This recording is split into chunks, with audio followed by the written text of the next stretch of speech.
J'étais plongé dans la maintenance de notre système ERP quand Michel Duvalier est entré et m'a annoncé que son fils avait besoin de mon bureau. 13 ans que je maintenais sa boîte à flot. « Dis donc, Damien !» a-t-il lâché sans lever les yeux de son téléphone. « Mathieu commence lundi. Il va avoir besoin de ton bureau. » Comme ça, sans discussion. Mathieu, son fils de 25 ans, tout juste sorti de HEC, qui pense tout savoir parce qu'il a 50 000 abonnés sur LinkedIn. Je m'appelle Damien Mercier, 47 ans, responsable des systèmes chez Duvalier Solutions Industrielles depuis ma sortie de l'armée.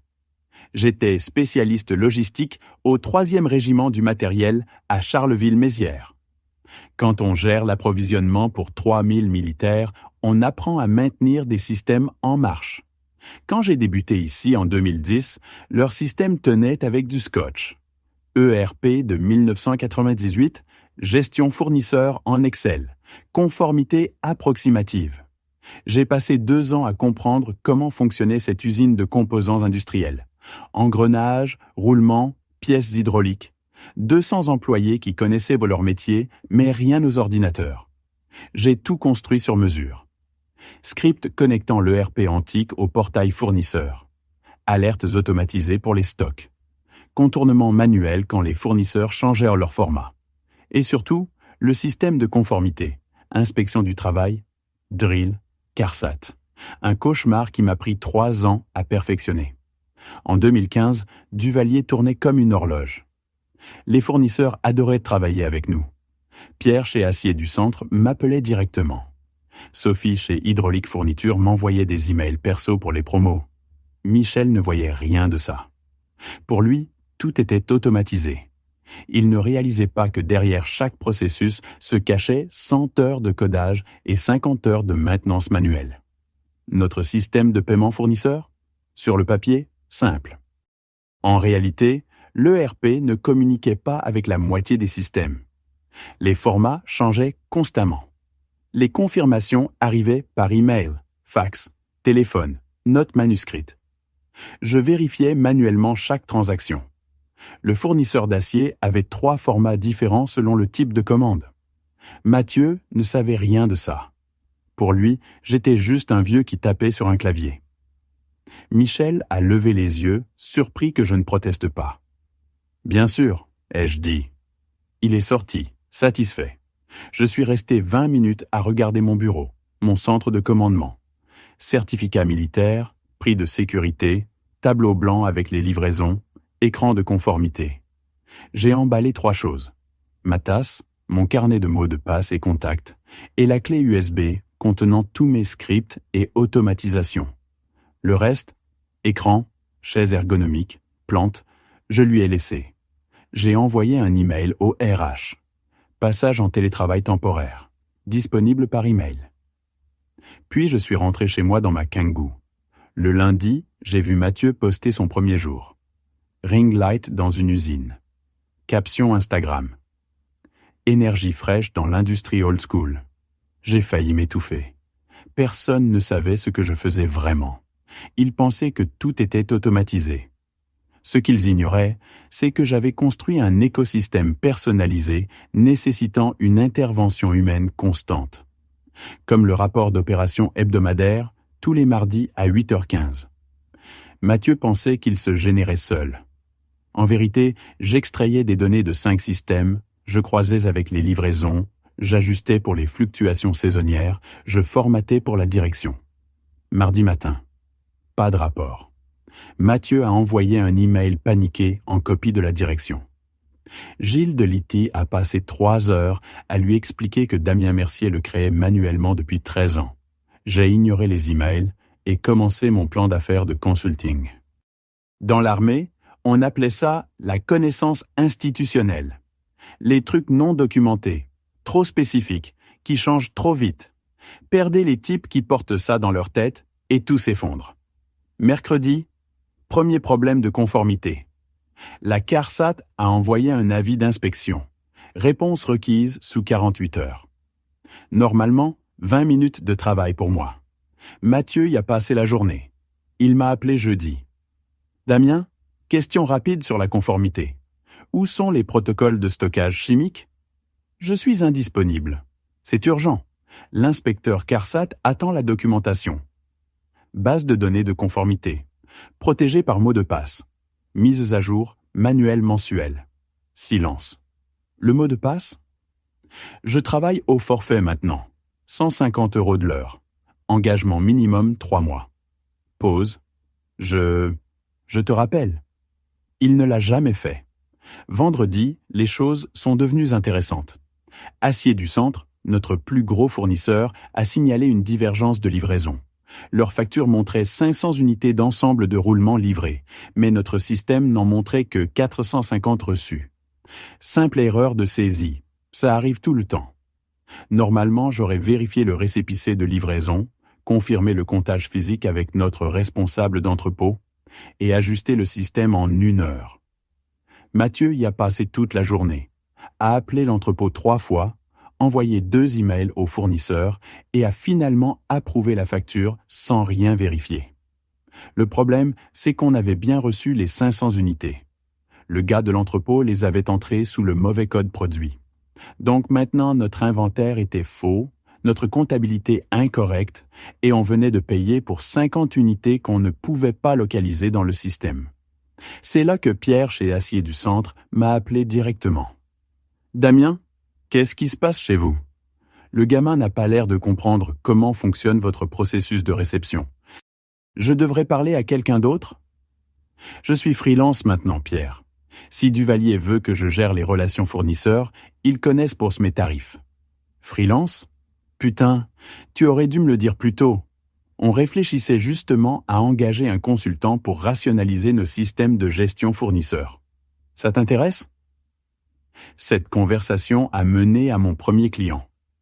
Acier du Centre m'a engagé pour auditer leur processus de comptabilité fournisseur et implémenter certaines techniques d'automatisation que j'avais développées chez Duvalier.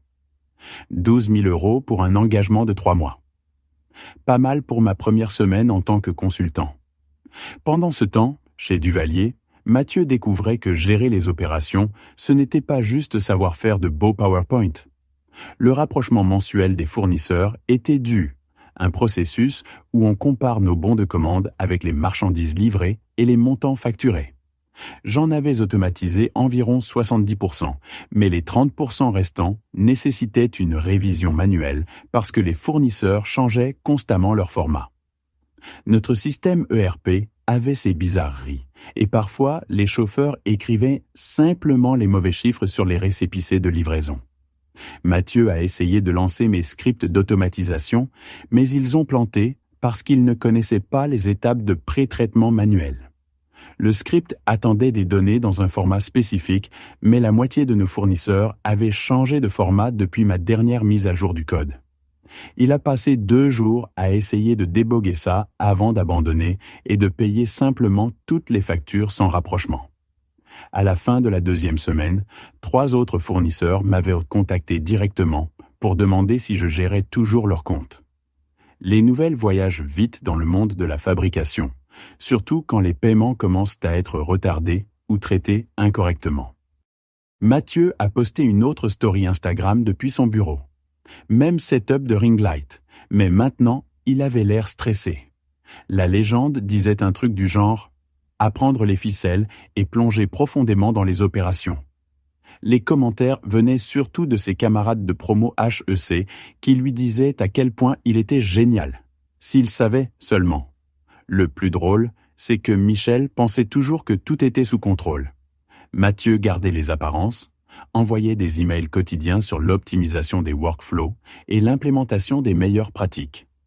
Ce qu'il ne mentionnait pas, c'est que ces optimisations cassaient plus de choses qu'elles n'en réparaient, et que ces meilleures pratiques causaient des problèmes de conformité qui n'apparaîtraient que dans 1 mois ou 2. Mais je savais qu'ils arrivaient. Dans l'armée, on apprenait que les pannes de système ne se produisent pas d'un coup. Elles se propagent en cascade. Un petit problème en entraîne un autre, puis un autre, jusqu'à ce que toute l'opération s'arrête. Mathieu créait ces petits problèmes plus vite qu'il ne pouvait les identifier, encore moins les résoudre. Je devais juste être patient et laisser la gravité faire son travail. Le 2e mois, C'est là que les vrais dégâts ont commencé à se montrer. Mathieu avait réussi à casser notre système de paiement fournisseur en essayant de le rationaliser pendant un week-end. Le gamin avait regardé des vidéos YouTube sur l'optimisation de processus et décidé que notre workflow d'approbation de paiement était trop compliqué. Alors, il a supprimé la moitié des étapes de vérification. Lundi matin, 3 fournisseurs ont appelé pour demander pourquoi leur paiement avait 2 semaines de retard. Il s'est avéré que le système rationalisé de Mathieu approuvait des paiements qui n'étaient jamais réellement traités. Les factures restaient juste dans une sorte de limbe numérique qu'il avait accidentellement créé. Il a fallu 3 jours à Gilles de Liti pour comprendre où les paiements étaient repassés, et 1 semaine supplémentaire pour les traiter manuellement. C'est là que Duvalier a perdu son premier client majeur. Richardson Fabrication était avec nous depuis 8 ans. Une relation solide construite sur des livraisons fiables et une communication honnête. Quand leur responsable des achats, Lisa Moreau, a appelé au sujet d'une expédition retardée, Mathieu lui a sorti du jargon corporate sur l'optimisation de la chaîne d'approvisionnement et les retards de traitement temporaire. Lisa avait déjà entendu ce genre de discours. Ça signifiait généralement qu'une entreprise était en difficulté. Elle a résilié leur contrat le lendemain. 150 000 € de chiffre d'affaires annuel. Parti. Elle m'a envoyé un message LinkedIn l'après-midi même. « Damien, j'ai entendu dire que tu fais du consulting maintenant. On a besoin de quelqu'un qui connaît vraiment les opérations de fabrication. Intéressé ?» Ça s'est transformé en mon 2e client. Richardson m'a engagé pour auditer leurs relations fournisseurs existantes et recommander des améliorations à leur processus de gestion des fournisseurs. Encore 15 000 € de projet. En plus, ils m'ont présenté à 2 autres entreprises de leur réseau qui avaient besoin du même type de travail. Pendant ce temps, Mathieu découvrait que les abonnés Instagram ne vous aident pas quand vous devez gérer des audits de conformité fédérale. L'inspection du travail s'est pointée pour leur inspection annuelle début février. Des trucs de routine, mais ils voulaient voir nos protocoles de stockage chimique mis à jour, nos procédures de déclaration d'accident et nos registres de formation des employés. J'avais l'habitude de gérer les inspections du travail les yeux fermés. Tout documenté, classé correctement, référencé avec les règlements pertinents. Ça prenait environ 2 heures pour rassembler tous les papiers et accompagner l'inspecteur dans nos procédures. Mathieu a passé 3 jours à courir dans toute l'usine pour essayer de trouver une documentation qui n'existait pas dans le format que l'inspection voulait.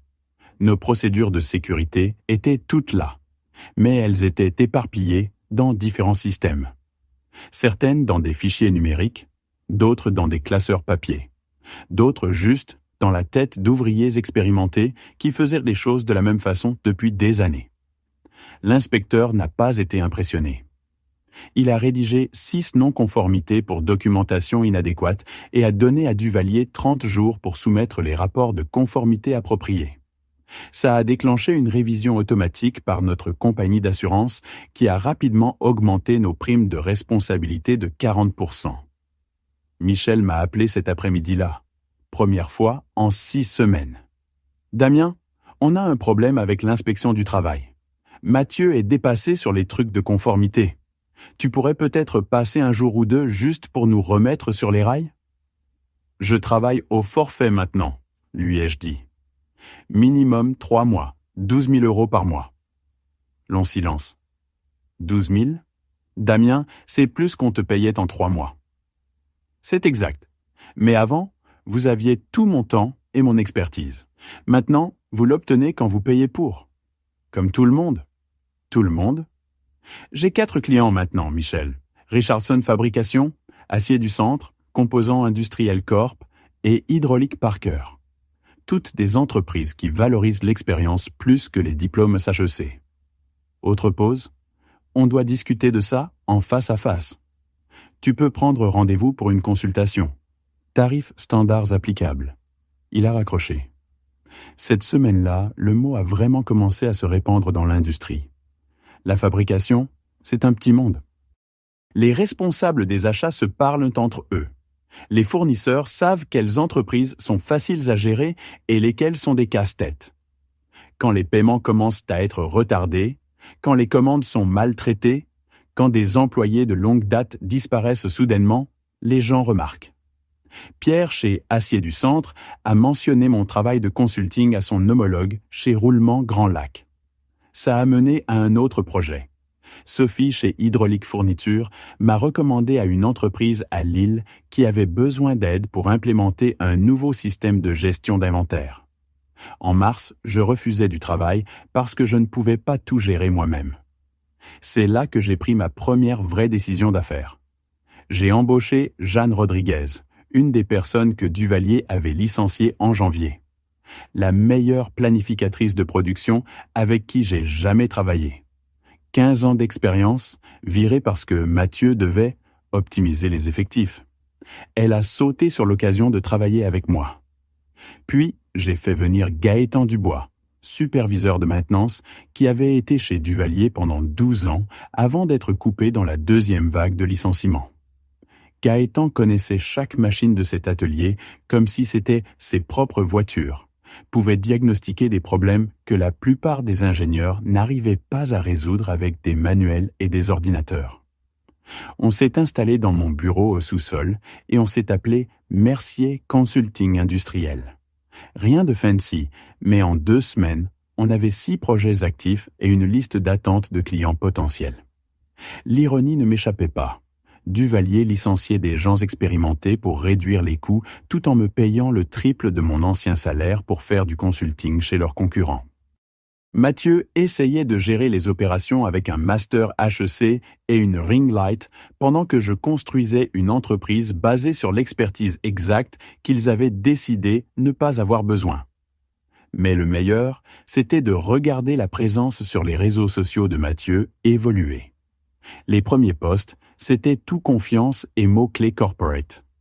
En mars, il postait des citations motivationnelles sur l'apprentissage par les défis et l'état d'esprit de croissance. Les commentaires de ses potes de HEC devenaient plus génériques, plus encourageants, mais vagues. Les gens sentaient que quelque chose n'allait pas bien. Fin mars sont arrivés les chiffres du trimestre. Le chiffre d'affaires de Duvalier était en baisse de 18% par rapport à l'année précédente. Les coûts opérationnels avaient augmenté à cause de l'assurance accrue, des frais de consultant et des inefficacités créées par les optimisations de Mathieu. 2 autres clients majeurs avaient changé de fournisseur, citant des préoccupations sur la fiabilité du service. Le cours de l'action était passé de 34 à 28 €. Pas encore catastrophique, mais suffisant pour attirer l'attention du conseil d'administration.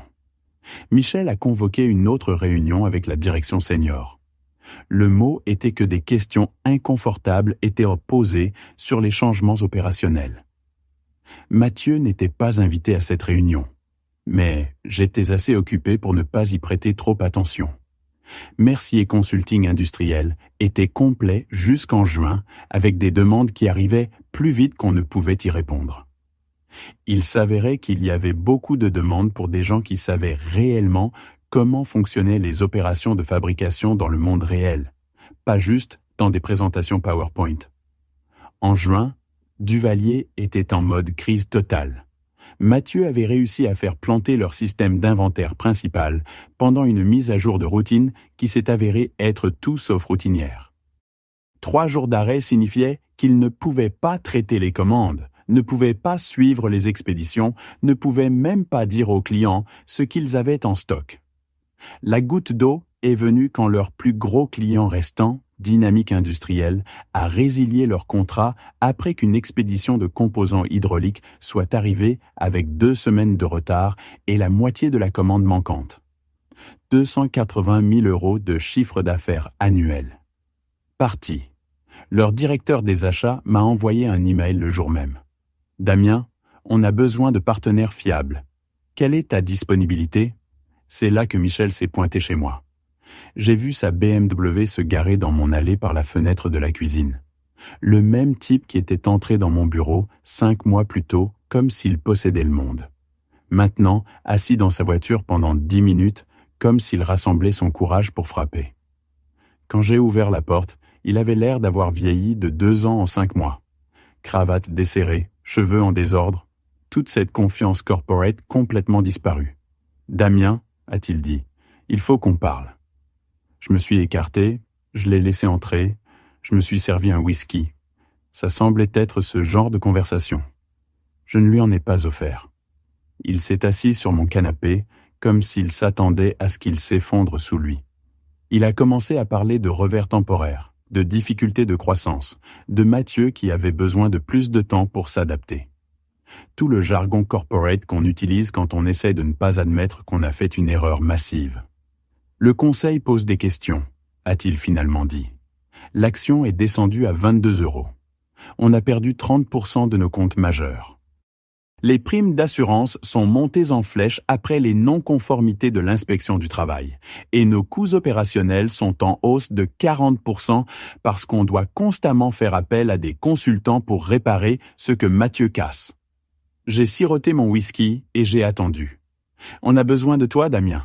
Restauration complète du salaire, meilleur bureau, tout ce qu'il faut. Je suis indisponible. Allez, sois raisonnable. Ce truc de consulting, c'est sympa, mais c'est pas une vraie carrière. Tu as 47 ans. Tu as besoin de stabilité, d'avantages sociaux, de planification retraite. C'est là que je lui ai tendu le dossier que j'avais préparé la semaine précédente. Rapport annuel de Mercier Consulting Industriel. 6 mois d'activité. Il l'a ouvert lentement, comme s'il avait peur de ce qu'il allait trouver à l'intérieur. Projection de revenus, liste de clients, métrique de croissance. Son visage est passé par environ 5 expressions différentes en le lisant.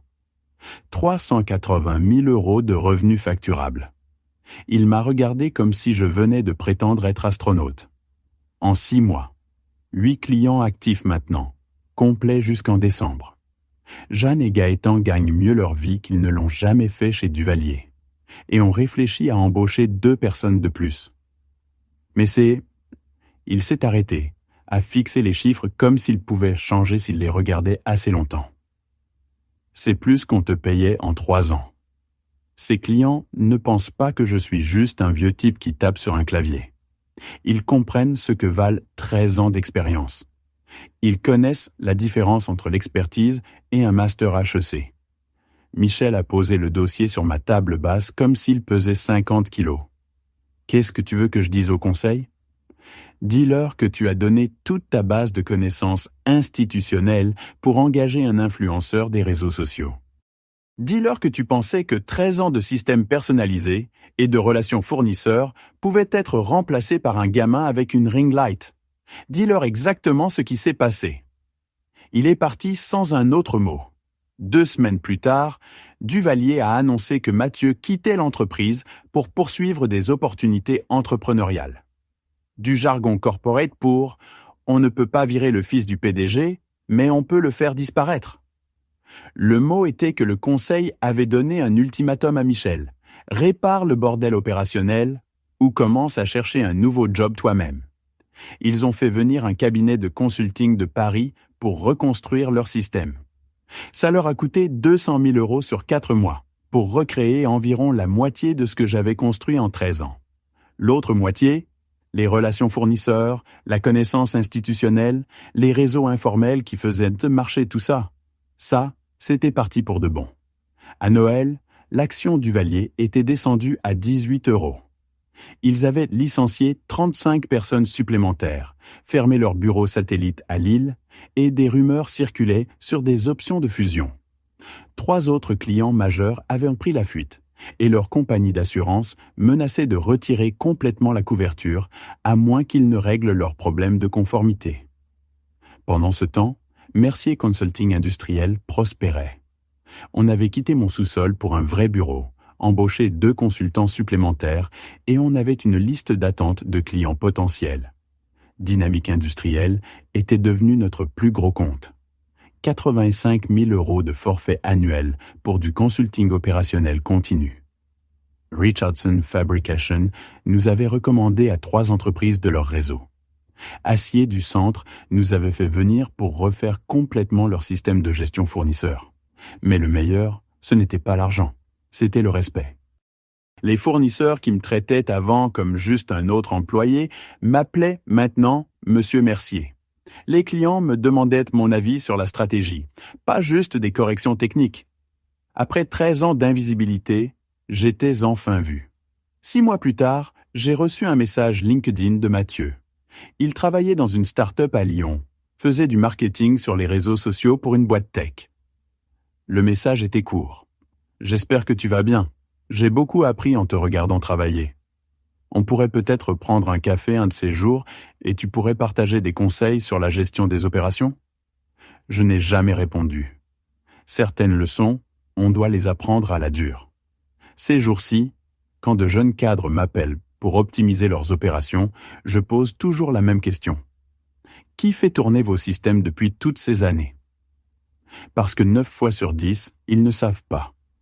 Ils pensent que tout est automatisé, que les logiciels modernes peuvent tout gérer. Ce qu'ils ne comprennent pas, c'est que derrière chaque opération fluide, il y a quelqu'un comme moi.